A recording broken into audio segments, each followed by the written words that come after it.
I'm Amy Nesbitt, a Principal Associate in the insurance team at Watemans, and I'm here to deliver a podcast on a couple of cases that I think everyone needs to know about. For me, a key issue which calls to be considered is whether and in what circumstances contamination will amount to damage. This is particularly important in the context of the losses that we've seen as a result of COVID-19.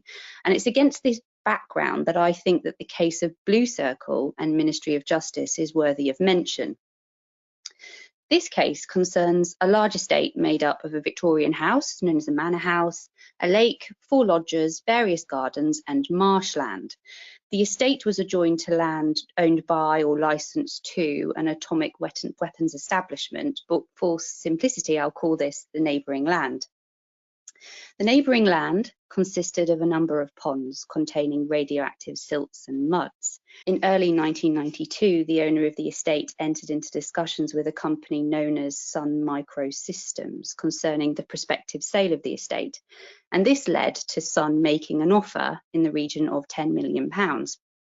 However, this offer was rejected, and a further offer of £10.1 million was made in December of the same year.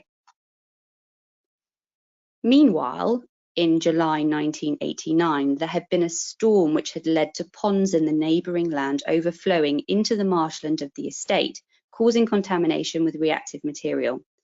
The owner of the neighbouring land became aware of this in 1989, but didn't inform the owner of the estate until January 1993, i.e., 1 month after the prospective sale had been agreed. The contamination was above the regulatory levels, and many months of work was undertaken in order to remove the topsoil from the marshland. This was all disclosed to Sun, of course, who then broke off the sale before it had been concluded. There was evidence before the court that Sun would have increased their offer for the estate to up to £10.6 million. The owner of the estate was, however, unable to sell the land and brought claims against his neighbour for damages based on breach of statutory duty under the Nuclear Installations Act 1965. I'll call this the Act. In particular, it was alleged that the neighbouring landowner had breached his duty to ensure that no occurrence involving nuclear matter causes damage to any person or property. A key question for the court was therefore whether damage or contamination was sufficient to amount to physical damage under the Act.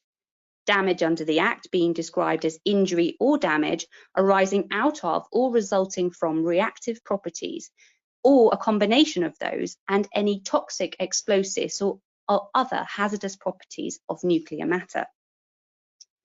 At first instance, the High Court held that the strict liability imposed upon the licensee by the Act had been breached. It had been established that radioactive contamination was in excess of the applicable standards, and as such it had been accepted by the High Court that the contamination had altered the physical characteristics of the property, rendering it less useful or valuable. The neighbouring landowner appealed. He claimed that the contamination had not caused physical damage within the meaning of the Act to the estate. There was expert evidence suggesting that the contamination had consisted of the intermingling of chemicals within the soil of the marsh, and as a result there was no other process save for excavation by which to remove it. The levels were not such as to pose any risk to health. The neighbouring landowner therefore argued that the marshland was not sufficiently altered to amount to damage. In particular, he suggested that land was physically the same as before, save that it had been mixed with a very small amount of chemicals. The Court of Appeal dismissed these arguments, and it was held that damage will have occurred provided there is some alteration in the physical characteristics of the property. The court found that this is exactly what had occurred in this case. It went on to find that even if no harm to health had been caused, the damage to the marshland had rendered the land less useful and less valuable, meaning that there was an entitlement to compensation. The second case which I'd like to address is the case of Pilkington and CGU Insurance. The claim arose out of the installation of toughened glass panels manufactured by Pilkington and installed in the roof and vertical panelling of the Eurostar terminal at Waterloo Station. The panels were supplied to a contractor who installed them, but it later transpired that the glass contained fractures. No personal injury was caused and there was no damage to any other parts of the building. However, Eurostar brought proceedings to which Pilkington was then joined as a Part 20 defendant. The claim was eventually settled and Pilkington sought to claim for the loss under his insurance. The cover under his policy was in respect of loss of or damage to property not belonging to Pilkington.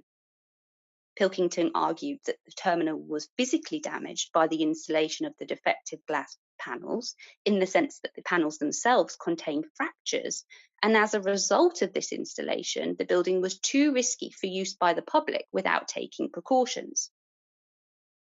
Insurers argued that the installations of the panels containing fractures did not amount to physical damage to the terminal. At first instance, the insurer's decision was upheld. Pilkington then appealed, however, but it was unsuccessful. Damage required some altered state and did not extend to a position where the commodity supplied was fitted to or joined with the third-party property through installation, where it caused no physical harm, and the harmful effect of any later defect or deterioration was contained within the commodity. As a result, damage was found not to have been met in the Pilkington case. So this brings us to the end of this podcast. Thank you very much for listening. Keep safe and watch this space for further podcasts on the key cases which my colleagues and I think everyone needs to know about.